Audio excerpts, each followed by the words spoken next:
তাই স্বরাষ্ট্রমন্ত্রীকে বলতে চাই, অমিত শাহকে বলতে চাই, আমি হাইকোর্টের অ্যাডভোকেট আলী আব্দুল চাঁদ বলতে চাই, আর কতদিন তুমি ঘুমোবে? বাংলার মানুষ মরে যাচ্ছে, তোমরা চুপ করে বসে আছো। ইমিডিয়েট 356 ধারা রাষ্ট্রপতি শাসন জারি করে যদি ভোট না করতে পারো তাহলে চিরকাল এখান থেকে আর মুখ দেখাতে এসো না। देश को खत्म कर देगा ये लोग। आई एम सॉरी टू से। কে তুমি? ত্রিপুরাতে যাচ্ছ দলবল নিয়ে, কি নাকি পার্টি অফিসে ত্রিপুরায় ভাঙচুর হয়েছে? প্রতিদিন প্রতিনিয়ত বিরোধী পক্ষের লোকেদের পার্টি অফিস, তাদেরকে মার ধর গেজার কেস মেতে ভাঙচুর হচ্ছে। তখন তোমার বুলি কোথায় থাকে? কুণাল ঘোষ 3.5 বছরের জেল কাটা আসামি। ও কুণাল বাবু, 3.5 বছরের জেল খাটা আসামি। জনগণের টাকা তুমি তো লুট করেছিলে, সেই জন্যই তো তুমি জেলে ছিলে। জনরস দেখেছো কোথা? জনরস দেখতে পাবে 26 সালে। নিঃসন্দেহে তুই ঠিক কথা বলেছিস। খগেন মুর্মু এবং আরেকজন বিধায়ক শঙ্কর ঘোষ, তাদেরকে যে বন্যা টানে গেছিল তারা উত্তরবঙ্গে, সেখানে তাদেরকে আক্রমণ করা হলো এবং যাদের নামটা আসছে তাদের নামগুলো সব মুসলমান। অর্থাৎ মারছে মুসলমান, মরছে মুসলমান, জেল খাটবে মুসলমান, আর ডিম খাবে দিদিমণি। আমি একটা বন্যা হলে, বিপর্যস্ত বন্যা হলে, তখন দেখবেন বন্যাতে গাছের উপরে মানুষ এবং সাপ, মানুষ এবং সাপ, বাঘ এবং মানুষ একসাথে থাকে, কেউ কাউকে আঘাত করে না, কারণ জীবন বাঁচানোর তাগিদে তখন সবাই ত্রাহি তারাই রাও। তাই বাঘও মানুষকে আঘাত করে না, সাপও মানুষকে আঘাত করে না। একই গাছে সাপ, একই গাছে মানুষ সবার থাকে। আমরা দেখেছি প্রমাণ, ছবি দেখেছি, প্রমাণ দেখেছি। সেই বন্যা প্লাবন এলাকাতে খগেন মুর্মু গেল, সে যে দলেরই হোক, আমি এখানে দল দেখছি না, পার্টি দেখছি না, সে জনপ্রতিনিধি।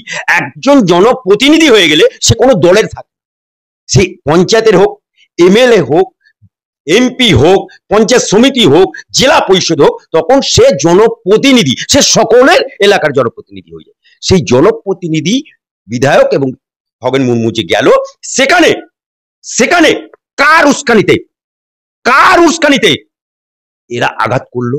ঠিক বলেছো।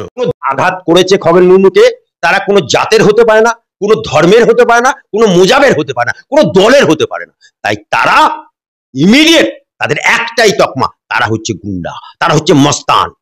তাই মমতা ব্যানার্জিকে বলবো, বাংলার স্বরাষ্ট্রমন্ত্রীকে বলবো, বাংলার মুখ্যমন্ত্রীকে বলবো, উনি তো উত্তরবঙ্গে গেছেন, কেন তারা এখনো অ্যারেস্ট হয়নি? খগেন মুর্মুকে যারা আঘাত করেছে তারা এখনো পর্যন্ত বাল তাবিতে ঘুরে বেড়াচ্ছে কেন? তুমি তো খগেন মুর্মুকে দেখতে গেলে, এটা সৌজন্য করেছো, ভালো কাজ করেছো, কারণ তুমি বুঝিয়ে দিলে যে রাজনীতির ঊর্ধ্বেও মানবতা বলে একটা কাজ আছে, জিনিস আছে, তুমি সেটা। কিন্তু আজকে কেন তারা আঘাত করবে? মানুষ মানুষের জন্য যাবে, বন্যায় মানুষ মানুষের জন্য যাবে। বন্যায় যদি গাছের উপরে সাপ মানুষ একসাথে থাকতে পারে, বন্যায় যদি বাঘ আর মানুষ একসাথে থাকতে পারে, তাহলে মানুষ মানুষের জন্য যাবে কেন, আঘাত হবে? নিঃসন্দেহে তুই ঠিক কথা বলেছিস। আজকে ত্রিপুরাতে কুণাল ঘোষ যাচ্ছে, কুণাল ঘোষ নাকি বলেছে, বাপমার নাম রেখেছে কুণাল ঘোষ, জনগণ নাম রেখেছে ছিনাল ঘোষ। এই কুণাল ঘোষ সমিতি ট্যাঙ্গারায় যে রুজিনার বিরুদ্ধে মামলা করেছিল, একটা ছেড়ে দুটো মামলা, রুজিনা বুঝিয়ে দিয়েছে, দেখ কেমন লাগে। এই কুণাল ঘোষ 3.5 বছরের জেল খাটা আসামি, কদিন আগে তৃণমূলের বিরুদ্ধচারণ করছিল, পুজোর পরেই বিরুদ্ধচারণ করছিল, এখন বলছে নাকি জনরোষে। ও কুণাল বাবু, 3.5 বছরের জেল খাটা আসামি, জনগণের টাকা তুমি তো লুট করেছিলে, সেই জন্যই তো তুমি জেলে ছিলে।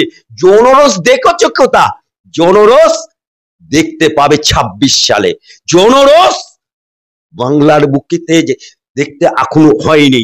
জনরস যেটা রাত 12টায় অভয়া কাণ্ডে সারা রাত জেগে জনরস দেখিয়ে দিয়েছিল, we want justice, we demand justice, this is the genres. Genres Hasina বুবু বাঁচাও সাধু বাবা বলে মোদির কাছে আশ্রয় নিয়েছিল। ওই জন্যই জনরসের সেদিনকে, আজকে জনরসের ফলে একটা মহিলা একটা গান বলেছিল, কথা বলেছিল, পেইলেছে রে পেইলেছে, মোদির বউ পেইলেছে, হাসিনা বুবু পেইলেছে।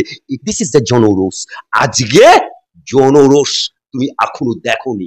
আজকে তুমি ত্রিপুরাতে যাচ্ছ দলবল নিয়ে, কি নাকি পার্টি অফিসে ত্রিপুরায় ভাঙচুর হয়েছে। প্রতিদিন প্রতিনিয়ত বিরোধী পক্ষের লোকেদের পার্টি অফিস, তাদেরকে মার ধর গেজার কেস মেতে ভাঙচুর হচ্ছে। তখন তোমার বুলি কোথায় থাকে?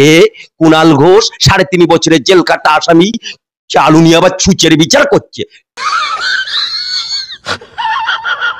আজকে বাংলার বুকে যে জনপ্রতিনিধি এমপি খগেন মুর্মু এবং এমএলএ শঙ্কর ঘোষ যেভাবে আঘাতপ্রাপ্ত হলো, আমি পরিষ্কার ভাবে বলতে চাই, দিল্লির স্বরাষ্ট্রমন্ত্রীকে বলতে চাই, দিল্লির অমিত শাহকে বলতে চাই, স্বরাষ্ট্রমন্ত্রীকে বলতে চাই, আর কত বাংলায় রক্তপাত হলে উনার ঘুম ভাঙবে? আর কত মায়ের কোল খালি হলে তামান্না খুন হলো, অভয়া খুন হলো, খগেন মুর্মু রক্ত ঝরলো, একের পর এক দুর্নীতিগ্রস্ত হচ্ছে, তারপরও কেন রাষ্ট্রপতি শাসন জারি হচ্ছে না? কেন রাষ্ট্রপতি শাসন জারি করছে না? কেন স্বরাষ্ট্রমন্ত্রী জেগে ঘুমোচ্ছে? তাই স্বরাষ্ট্রমন্ত্রীকে বলতে চাই, অমিত শাহকে বলতে চাই, আমি হাইকোর্টের অ্যাডভোকেট আলী আব্দুল চাঁদ বলতে চাই, আর কতদিন তুমি ঘুমোবে? বাংলার মানুষ মরে যাচ্ছে, তোমরা চুপ করে বসে আছো। ইমিডিয়েট 356 ধারা রাষ্ট্রপতি শাসন জারি করে যদি ভোট না করতে পারো, তাহলে চিরকাল এখান থেকে আর মুখ দেখাতে এসো না। সাহস দেখে খুব ভালো লাগলো।